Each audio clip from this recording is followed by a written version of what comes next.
Okay.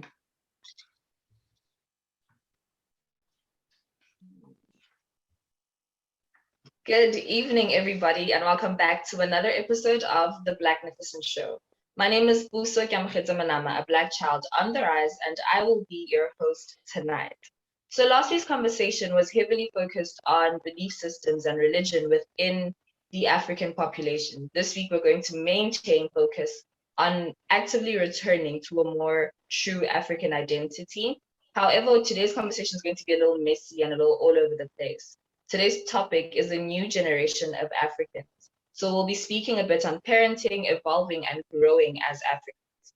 My guest tonight is none other than activist, scholar, decolonial practitioner, founding director of Ebukosini Solutions, Pan-African educator, writer, mentor, disobedient truth seeker, and all-round phenomenal African man, Baba Buntu.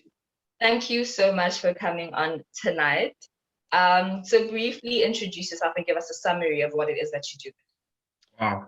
Ralabucha, Dumelang, everybody. Thank you so much for being on the Blacknificent show. This is a great honor, and shout out to Arise Black Child.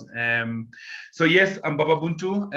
In 2002, I founded a company called Ebukosini Solutions, which is an organization, a community-based company providing services and programs and practices around African-centered learning and practice. And that means that we do a lot of learning journeys, be it workshops or seminars. We do a lot of healing journeys where we work with people and families. And it also means that we are involved in campaigns and concrete work to really change our lives as African people, as an unfree people, and really intentionally seek and build our liberation. I hear you, I hear you. Your Instagram bio states that you are a decolonial practitioner. What exactly is this? So for me, that means at least two things. It means that within myself, I have to do a daily form of dismantling, cleansing, and refocusing on my purpose, because I need to recognize that as much as I may consider myself to be a conscious African and somebody who has gone through a transition, I'm living in a Eurocentric world every single day, and I need to free myself on a daily basis, because chains are there to be locked around my will, my thoughts, my desires, everything that I'm about. So it means that, but it also means that I need to practice decoloniality, not just as something that I do at a workshop or when I'm on a speaker stand or when I have an audience. It's something that I do within myself. It's something that I do within my marriage. It's something that I do as a father. It's something that I do within my family, first and foremost, before I even go out and do things that I also do in the community, in projects and programs. But it really starts as an internal process of constantly reminding myself that I'm choosing to be a liberated African man. Okay. You also state that you're a Pan-African educator in your bio. So because different people have different interpretations of Pan-Africanism, could you please give us clarity on what Pan-Africanism is to you? What is your practice of Pan-Africanism? You know, for me, my definition of Pan-Africanism is very simple in that it is an approach to the world where I see myself as a member of a community that stretches across the whole world. And I don't care where you are born, what language you speak or do not speak, what passport you carry. But as long as you are a person of African descent, I have a loyalty to you. It may not mean that I like you even. It maybe we have personal conflicts or what, but you are my family. And I want to recognize that. If I can, I want to greet you even if I don't know you. And I want to be aware that we are part of a people who are working on something very particular, which I called our collective freedom.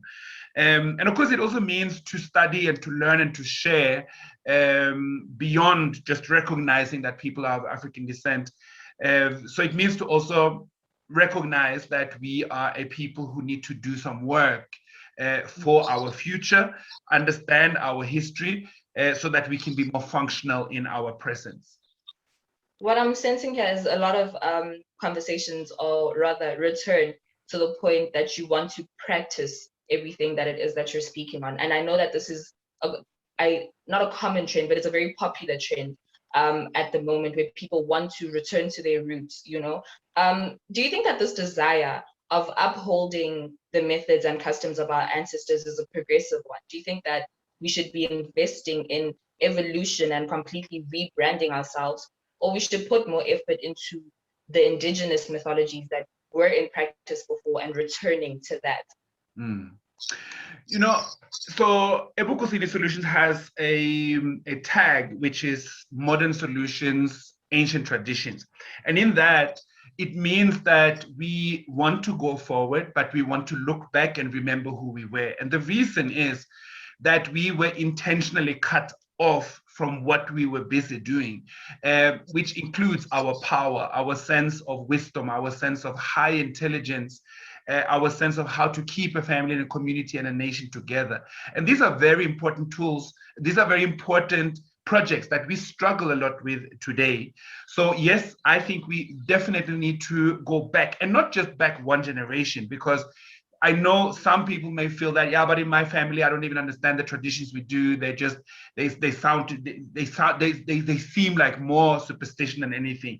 But we can't just trust what has been handed down to us as our traditions, because we must remember that we may have to go 20 generations back to really get a sense of where we really come from and how our culture was practiced, because it has been colonized, it has been forbidden, it has been laden with so many layers that has made our cultural practices quite different. So I definitely believe that we need to have a critical approach to that. We can't just because something is labeled indigenous or African now, that doesn't necessarily mean we need to practice it the way it is being brought to us. But I think it's always something we need to consider. So even when we hear, for instance, ridiculous things like in African culture, there are some African cultures that if you have twins, you need to kill one. And we just accept that that's a fact, and we just think it's horrible. Why are we not asking, is this even true? If it was true, why would African people do that? Like, can we find out the reasons and not just accept that Africans were horrible and terrible? Because that's not how I remember us. So I think we need to do both. But I think right now we need to go back, because we don't know how to go forward. Powerful, powerful. You spoke on wanting to greet people, which I think is something that a lot of people have lost today. People hate even just speaking to each other. You spoke on wanting to greet people sometimes even just because we're African. But one problem to me also is the fact that we're losing our language. You know, how do you greet? When you greet somebody, I greeted in English, you know. People are losing their languages, and this is because parents are investing in teaching their children English, you know, as opposed to their African languages and other all sorts of European languages, you know, so they can master those. But then the child cannot even take a simple instruction from their grandparents in their native language. Is this not an area of concern for you? Oh, it's a huge concern. And I think that our authentic being really is embedded within African languages.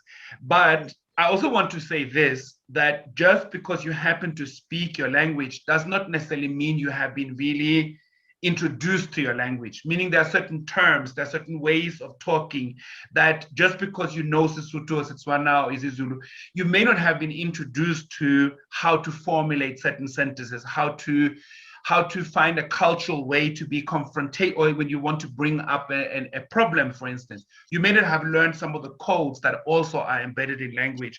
So I think even when you do speak fairly well your language, you may have to go further and really understand a deeper part of your language.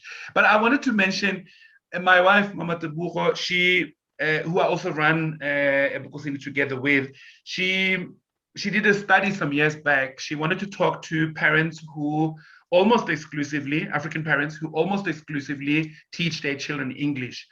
And she wanted to find out why. And she says herself that she came into the study quite arrogantly thinking that these parents just they wish they had English children. Like they are arrogant, and they look down on their traditions, and they're not proud, and that is the problem. But what she found was that the problem was that many parents said, is it not selfish of me to insist that my child must speak a language that does not have any meaning in the business world, in careers, in the places where I think I need to push my child to excel within, because it was such a struggle for me to even just get an education or maybe get a job. I want better for my child. So am I not selfish if I'm then insisting that they must speak a language that doesn't give them any credits in this life, at least not in economic terms? So I think a lot of parents were aware that it's important to speak a language, but surprisingly, some were feeling that that's probably quite selfish. So they really loved having the conversation and having validation from somebody that, no, you're not being selfish, you are actually giving your child a sense of power. So I think it's something that has been told to many African parents, that you are delaying your child's development because you're confusing them with this indigenous language when they actually need to go to business school, and there's no indigenous business school. So I think there's something that we need to take a hold of and really decide how we're going to charge forward with teaching our children their language. Beyond just language, within parenting, are there any other aspects that you think or you've noticed within other African parents where you feel like they result in their children being a lost generation? You know, I have a huge problem with the lost generation term, because I think if children are lost, then also somebody afforded or were forced to lose them. And I think we often do this mistake, and I want to exemplify it by, for instance, so twanging could be a way that people would say this is clearly a lost child, because they don't even want to sound as if they originally come from an African language background. Even in the way they speak English, they're trying to perform. And I think it's so unfair that we come down on children and young people when they do that, because these are children who come from homes where some of us, our parents, have said, I want my child in a good school. And you know, in a Eurocentric world, what that often means is a white school, or a school that has a lot of presence of European culture, or maybe Arab culture, Indian culture, depending on where you are on the continent. So we force these children into these institutions, and then they learn to speak English. And then obviously as a child, when you have been kind of told by your parents that go and do the best, and remember, children in these schools are often reminded, like, don't mess up. This is an expensive school. You do well in this school. Like, that's the order. And doing well seems to also means that you need to work with social codes. So if you're going to be there with your rough English all the time, you're going to be laughed at. People are going to crack jokes about you. So you don't really want that. That becomes kind of the survival method in the school, that you speak in a way and in a manner that gives you a sense of power and being. And then when you do that, it might be difficult to code switch every time you are at home or with somebody. And then you are the ones that, you're trying to sound English. You say, now you're trying to act white. But my parents asked me to do this. I'm not sure what they expected from me. And I think for me, that's an example of also how we then blame the children, whereas actually the problem might be the parents. And I think this is something that I know it's a very sensitive discussion to have, because as parents, we are sensitive. Nobody should come up in and criticize us. You don't know what we go through. You have no idea what I'm like. We don't want to be criticized. But I think we need to have a deeper conversation. What is good schooling? What does it mean that my child goes to a good school? What does it mean that my child no longer identifies strongly with his or her African roots? And to what extent, in a world that seems to say that we shouldn't force our children, we should give them free choice, they should find out everything on their own, to what extent is it okay for me to kind of force my child to read African books, declare their African identity very strongly, march down the road, fist in the air? Like, at what point does this become brainwashing? And I think some of the younger parents, like the generations before me, I think they're battling with this, because many of them, and I'm not saying all, but many have experienced things within their own homes that they don't want to do to their own children. So for example, maybe some people grew up in a very dark form of religious expectations. And now they learn that as much as they may have a religious standpoint, they don't want to force their children to take the same, because it was quite, it was a brutalizing experience for them, and they don't want to do that. And I think in that space where you give your children space to find out what they want to choose for themselves, some people can then, by other standards, come across as lost or not enough African, and then we judge both the child and the parent. Because I think, especially within African conscious circles, there is an expectation that your child must almost almost similar to a religious script, that your child must kind of represent what you're about as a family. So if your child doesn't know who Steve Biko, you'll be like, what kind of parents do you have? Now we judge that.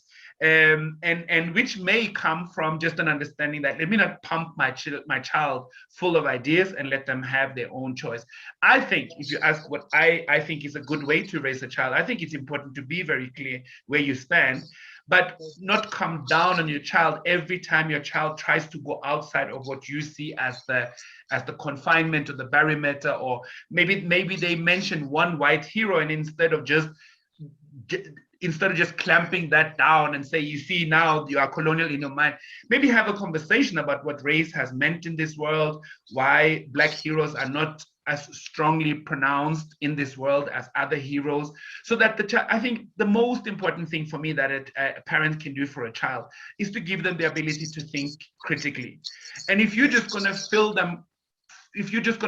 them with what you believe in, and I'm not saying it's wrong to introduce that and have strong conversations about it, but if you're always going to sanction your child when they go a little bit outside of what you believe in, you may end up with a child who at one point decides to not deal with anything that you raised them to believe in, or become just a robot, just saying what you said, and have not really developed a critical mind. And I think, like I said, the best gift we can give to any African child is to give them to build a critical mind. But of course, that in my world, that means that from age 0 to pump them with African imagery, have fun around African stuff, because some of us are very preachy when it comes to African things. And as a 2-year-old, as a 5-year-old, you don't want to be preached to.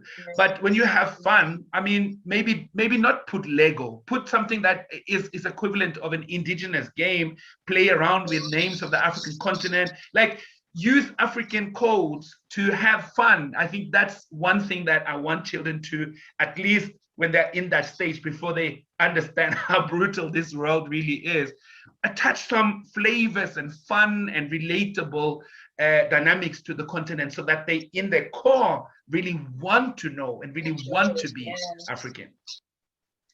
When speaking about African parents, we often describe them as just symbols of strength, just persevering characters, and as you grow, you then realize that same expectation is had on you, to constantly be strong and to take on hardships and adversities, and not necessarily work to change them, or to, you need to work through them and not around them.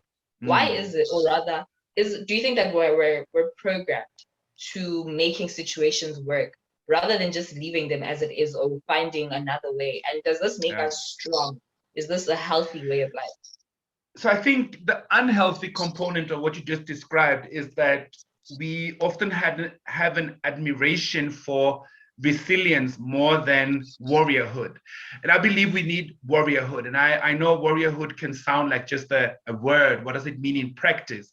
And what I mean is the ability, because it takes tools, it takes self-discipline, it takes an understanding of your own power, it takes an understanding of the situation you are in, who you're addressing, what's going on around you. Those are skills that you can learn about standing up for yourself, about standing up for your people, about not accepting injustice. Because some of us have actually literally learned in our homes that we should not talk back. We can maybe muffle something under our breath, or go to our other friends after work or after the situation has come down, and then we can talk all day long about how horrible these people are and how much you're going to punch them in their faces and things like that. But they're actually, when in front of you, you may not say much.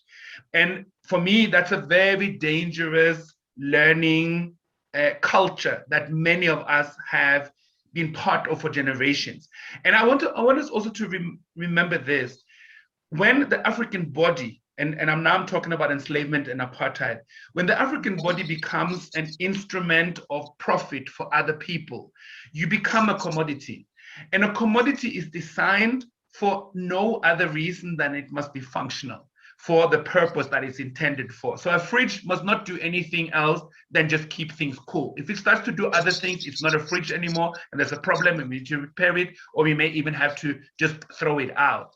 So if you as an African body now have opinions that your masters or those who represent the master race do not agree with or haven't coded or haven't allowed you to speak about, you become difficult. You become other than what the prescribed purpose of you have been designed as.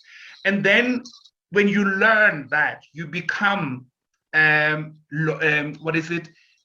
You become, I'm looking for a word, but the point is you don't want to go outside of that prescription. You stay within your lane, you do what is expected, and everything else becomes dangerous. And when you know that when you speak your mind, that could be the end of your income, and you need to go back and face a family and say they kicked me out. Why? Because I spoke back. Why did you speak back? Like, do you understand now that we're not going to be able to eat? So you're going to think a few times before you speak up, and you learn this also over generations when you have seen people lose their house, been killed, when people have been tortured. You learn that this is not a good thing to do. I don't want my children to do this because I actually love them. So I want them to stay in their lane. I want them to not be so free in speaking. So that's something we need to change. We need to teach warriorhood, and we need to teach an intelligence for all young Black people to understand a situation where they actually need to stand up. And should there be those instances, and I think there are still many of those instances where you actually can't really speak that loudly, you at least, it can never be a solution that you need to just close your mouth and just move away, because then you explode inwardly within yourself. You start hating yourself. So we need to teach these tools as warriorhood. When we think of African parents stereotypically, as you're speaking now on just African parents being such strong symbols, we think of them as people that aren't necessarily so affectionate, that aren't necessarily warm. Why do you think that African parents back then and even now still struggle with showing affection and just being emotionally secure, rather, for their children? I think at least for two reasons. One, if we go back to ancient Africa, I think the need for affection that we have now did not exist in the same form.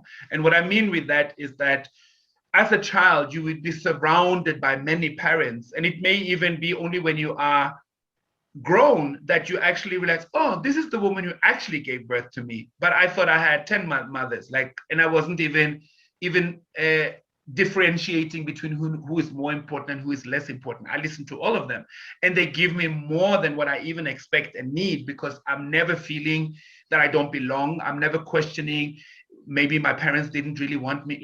And these are some of the questions that young people deal with today. I mean, I'm having counseling sessions with teenagers who wonder if their parents really love them. They wonder if parents are really proud of them as children. They've never heard their parents say that. And that's a need now, but it wasn't necessarily a need then, because society was so different that these are not the existential questions and problems that you would be dealing with. But I think the second reason is also that as parents, we come from a legacy of generational violations.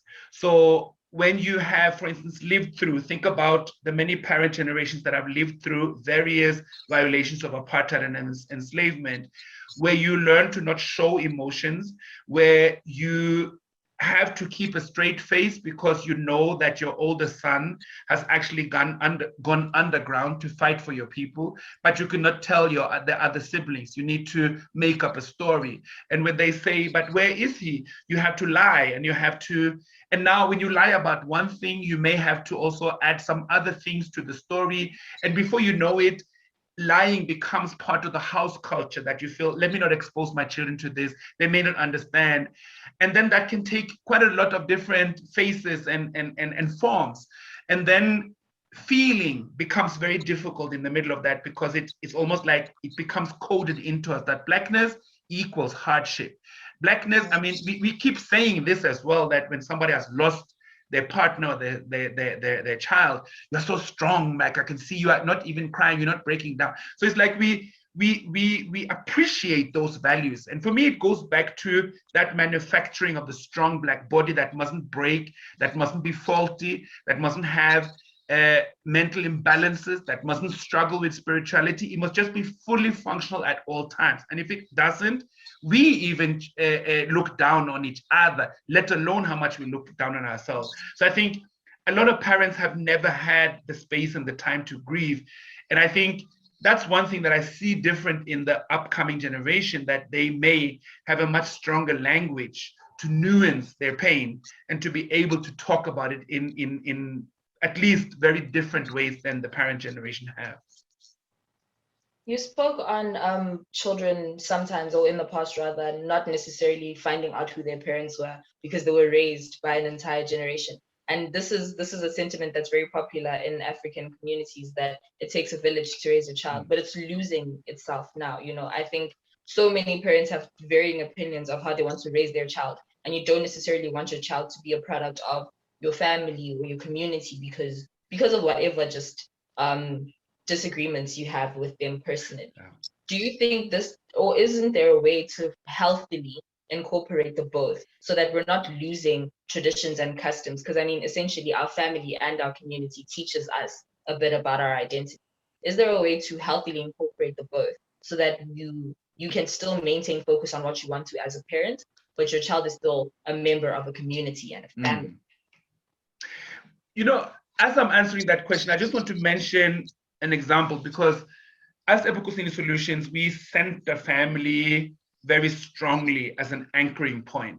And when I say that we do that, it's important to acknowledge that both myself and my wife, we come from many experiences of brokenness in our family. So it's not like we were introduced to this brilliantly.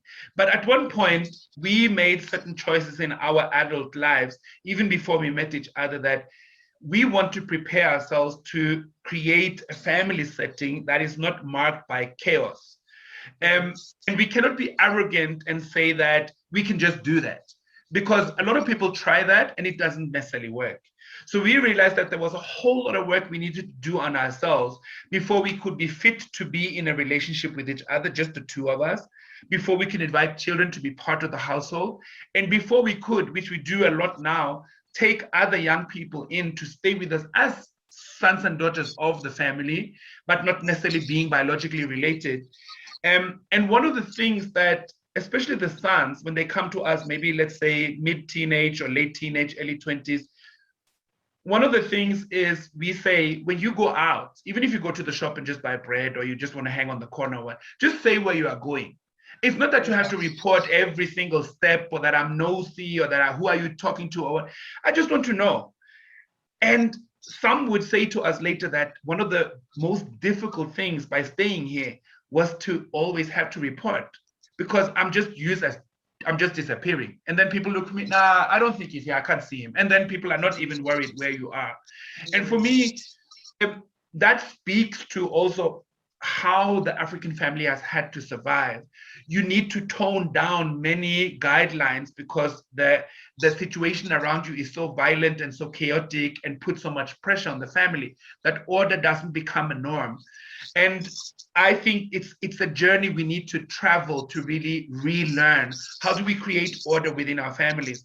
And it starts, of course, with myself and my wife. How do we deal with our brokenness, our wounds, our scars? Because we will come into the relationship being already angry, being already expecting my partner to hurt me, already not believing what my partner is saying, looking for where you are going to con me, where you're going to lie, where you're going to set me up. So I'm already ready to fight, but I'm not so ready to love. I may long for that, but I don't know how to. So for me, excuse me, for me, those two are interrelated. And it's something that we need to relearn, because for many of us, where is the village? I feel that more and more parenting in the African community has become a quite lonely affair. Not everywhere and not for everyone, but more and more it's becoming more of a lonely affair, where it's you and your partner and your child, and then the second child comes and that's it. Maybe a family member comes to stay with you, but often it's just you. And all those people who were dancing and ululating and ushering you in during your Lobolo ceremony, now they are gone. Now they're not giving advice. And you don't even want to go back and say, it seems like we are failing in our marriage, because it will be a disappointment. So there's a lot of these tools that the village was supposed to provide, but are no longer there. And I think one way to start working on that is to rebuild villages. I see even a Rise Black Child for me is a way to build a new village, because as young people, you get access to other young people on a similar journey. You can ask some of the questions that maybe some members cannot ask at home or directly to family members. So you can start walking a journey, and you can start that, especially for those who may feel that I'm quite different in my family. The rest of my family don't think like I do. And when you have that experience, you feel very lost and feel very alone. So to have a space where you can be not judged, and you can continue to explore that side of yourself that you really want to develop, for me, that's an example of family. So I would really say this: we can't just sit and miss what was. Unfortunately, we probably are not going to go back to that life the way it was. But what are we doing with what we have right now? So say if there are a number of people moving to the cities, how do we create families within the city? Yes, we need to motivate also people to go out and get land and set up their own food production. I'm not saying we shouldn't, but I'm also saying at the same time, we need to be families also before we even sit and own land. Because if we don't understand what familyhood means, we will go out there and get lots of land, but we will kill each other. We will still be jealous. We will still exercise many of the problematic characteristics that have become a part of how we have lived with our pain for generations. Are there any positives though? Like we've mentioned a lot on what could be done within parenting, what could be done better rather. Are there any positives within parenting, especially within the African community, where you notice specific areas where you notice Uguti, the past generation was not necessarily excelling in, but this generation is doing a great job in this specific field? So I mentioned emotional intelligence, and I do actually believe that more young people today have a better language. And I see it in my work as well. I see change over the last 25 to 30 years that I've been in this practice, that I see when people come for counseling, or people come for coaching or mentoring or for ceremonies, they are much more present. It doesn't take 3 hours to get out of them what they want to talk about. People come and say, I'm depressed. Like that's the first sentence. And that is a change, because for a long time we haven't been able to say that because there's stigma, there's judgment, there's all these things we want to get past. So I think that's one thing. And I think also, even if this is not everybody, there is a general sense of fearlessness, or at least a better or less fear in the younger generation for authority, for laws, for things that you are told, that many of us, because people were killed if they broke those laws, obviously. But I think young people are articulating a stronger uprising against some of these confining institutions and laws and regulations that actually do not really make sense. And I think I want to say this as well. I'm not saying it so much as a number, like a statistic, but I think as much as we have spoken a lot about fathers who leave, fathers who are not present, I feel that there are much more present and intentional fathers, young fathers, who even when they are not necessarily in the relationship with the mother, really work hard to do what they can and to create quality in the life of their children.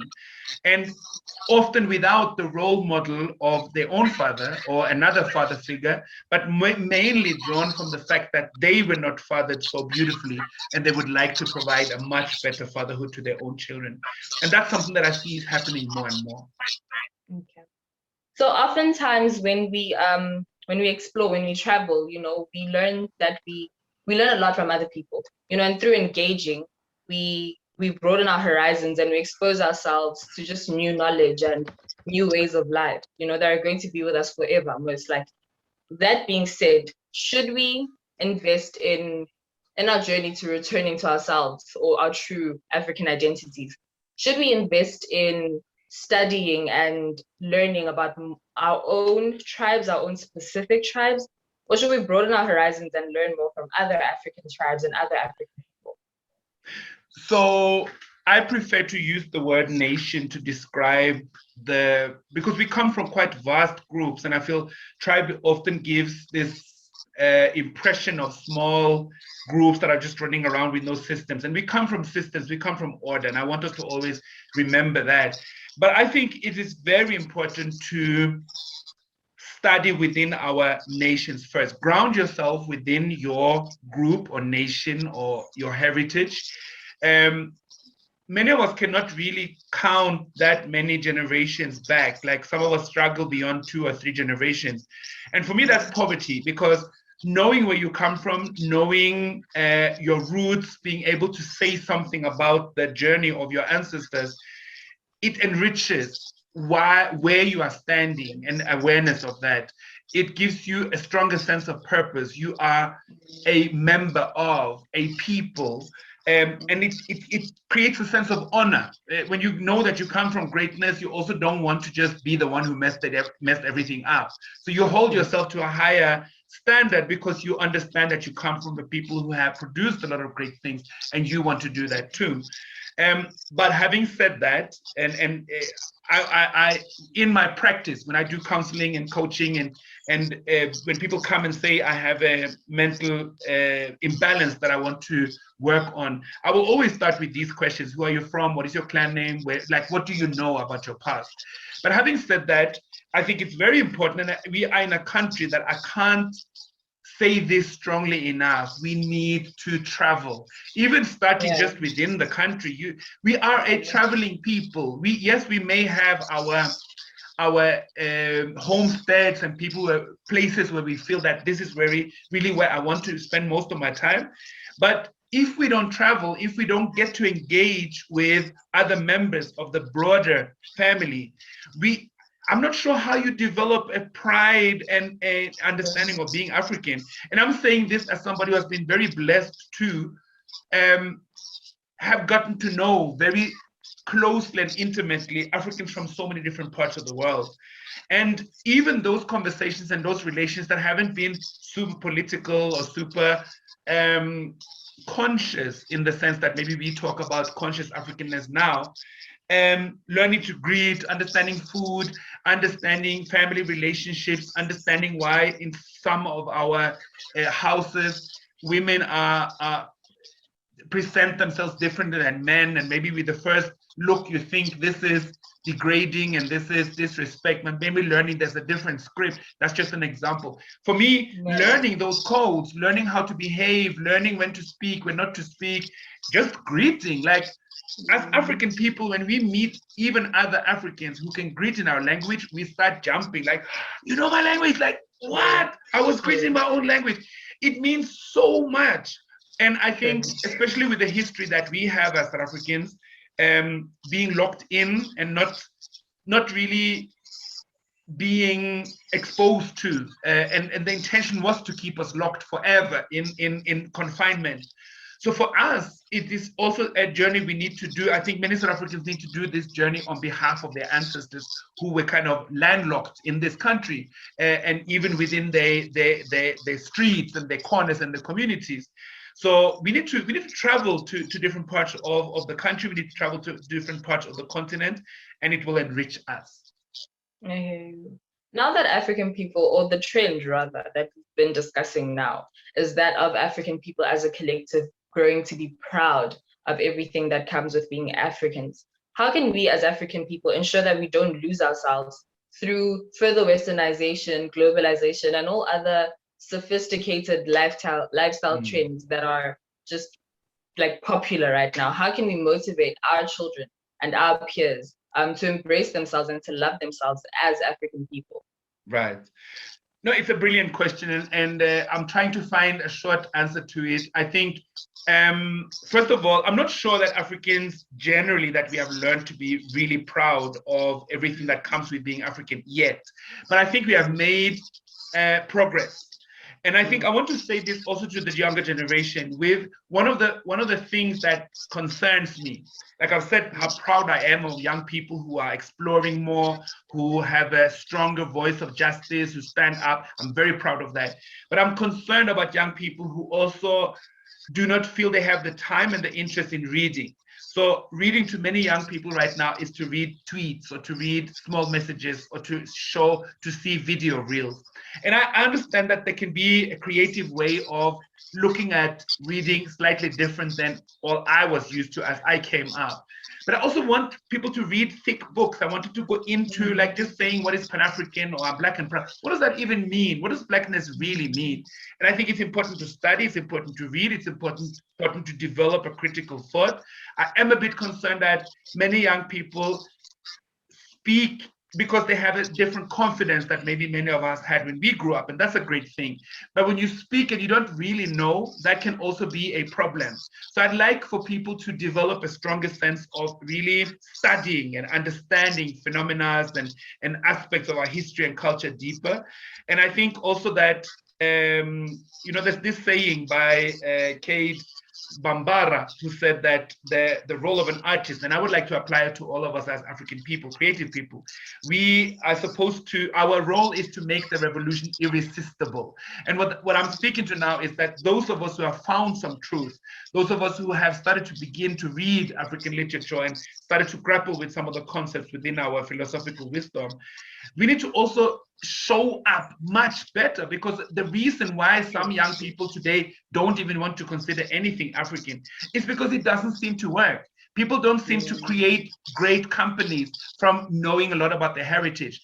People don't seem to flourish within their lives when they know a lot about African. And I'm not just talking about money, I'm talking about good lives. And we're supposed to make good lives. I mean, if that is not our aim, obviously people will not have any interest at all. So I think we also need to do a better job at introducing people to what the struggle means, what victory means, and what being and living as free Africans really mean. Let's portray it. Let's make it irresistible. Crazy. I think it has been beautiful speaking to you. It's been an honor to engage with you and to have you as a guest. And I thank you for your time and thank you for your insights today. I really, really appreciate it. If I'm not mistaken, this is my final show for the year.